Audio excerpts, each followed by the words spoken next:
Dzień dobry w ten piękny poranek. Jak widzicie, słoneczko świeci, zimno jest, wrzesień, czego wymagać. Ale jedziemy dalej z naszymi materiałami.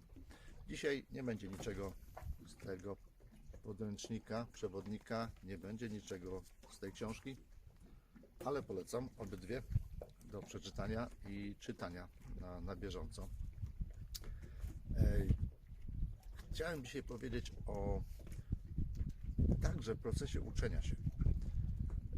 Dosyć często spotykam się z pytaniami, dlaczego jest tak, że mimo, że mówimy o tym, że należy z natury wszystko ściągać, że należy czuć naturę, że należy uczyć się z natury, z bezpośrednich odczuć, to mimo to uczymy formy, uczymy ruchów, przyczepiamy się do tego, że no, to jest nie tak, ta ręka jest nie tutaj, to jest nie, tu musi być tak, tu musi być tak, prawda?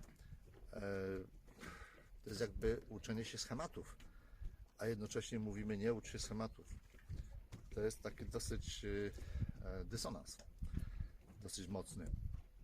I też się bardzo długo nad tym zastanawiałem, aż kiedyś zetknąłem się z czymś takim jak Neigong i w tym znalazłem odpowiedź. Neigong ma taki 5-etapowy proces uczenia się.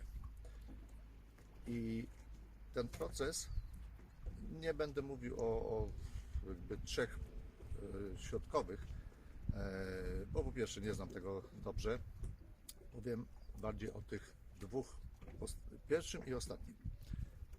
Pierwszy etap to jest coś, co ja nazywam internalizacją.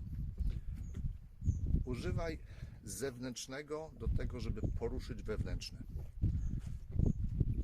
Mówiąc w skrócie, używaj ruchów po to, żeby poruszyć to, co jest w tobie, wewnątrz, po to, żeby uaktywnić tkanki, uaktywnić połączenia, uaktywnić energię, która płynie wewnątrz, żeby ona zaczęła płynąć we właściwy sposób.